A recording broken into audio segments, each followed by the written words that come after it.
Thank you for your participation in what is a natural disaster and the type of disaster we may have. Now we're going to continue with our workshop. Now we're going to be talking about emergency preparedness. Emergencies and disaster can occur suddenly and without notice, forcing people to flee their homes or to become confined there. Being ready helps lessen the stress, grief, and worry that comes with calamities. Communities, families, and individuals should be aware of where to find shelter during a severe storm and what to do in the event of a disaster. Do we receive a notification when a disaster is about to occur? Hey, I'll be there in 4 hours, so be ready.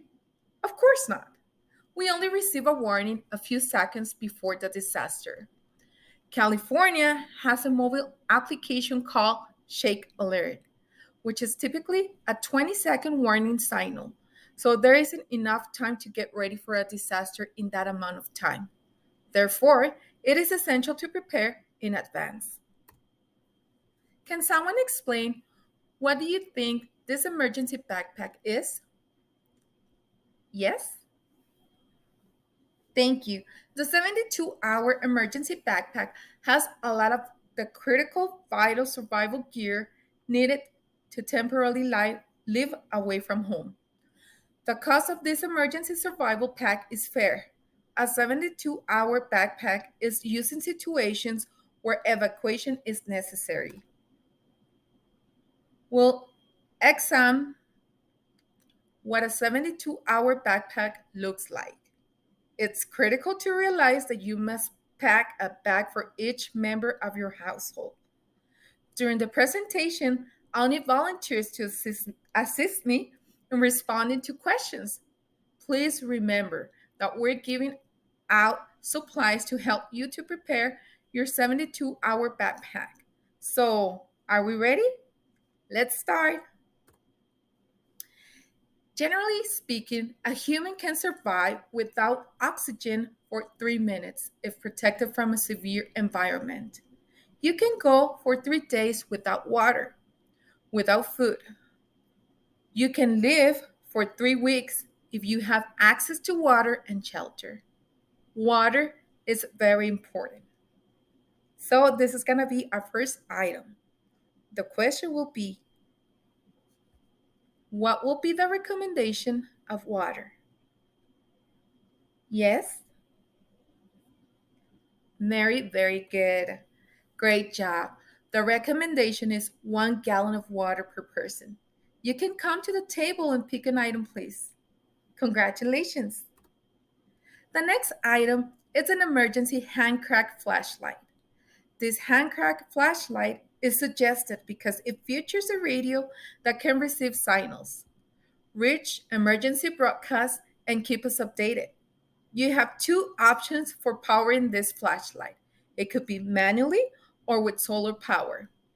It has a connector for charging your phone, which is very convenient, and it costs around $30 at Walmart or Amazon. Our next question, we're going to be giving away an emergency hand crank flashlight. So, what is the time frame for disaster response? Jessica, you raise your hands first. Yes, it could take up to 72 hours. Congratulations. Can someone help me to define what is a non perishable food? Very good.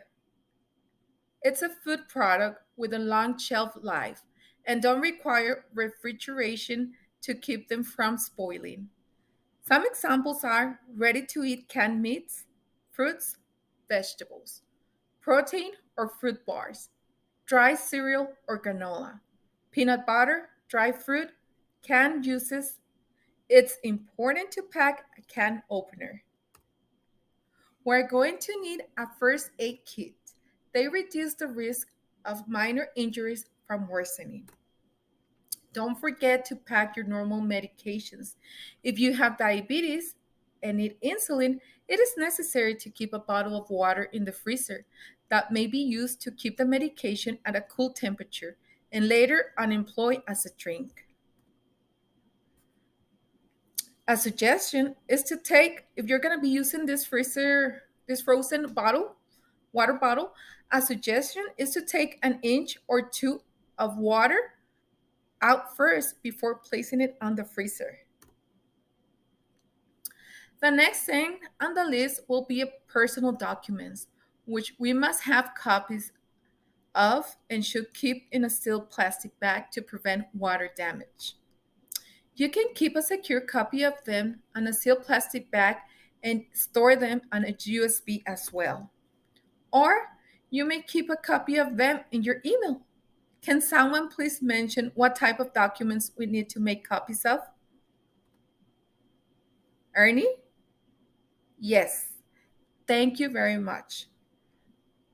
It's recommended to have a copy of your medication list, proof of address, list to home, passport, birth certificates, and insurance policies.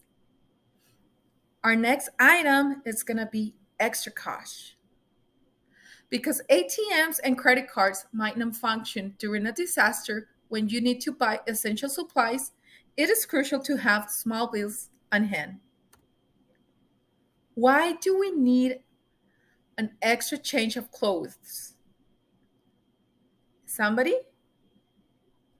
Carlos? Okay. If things get dirty or take longer than expected, having an extra change of clothes will keep you safe.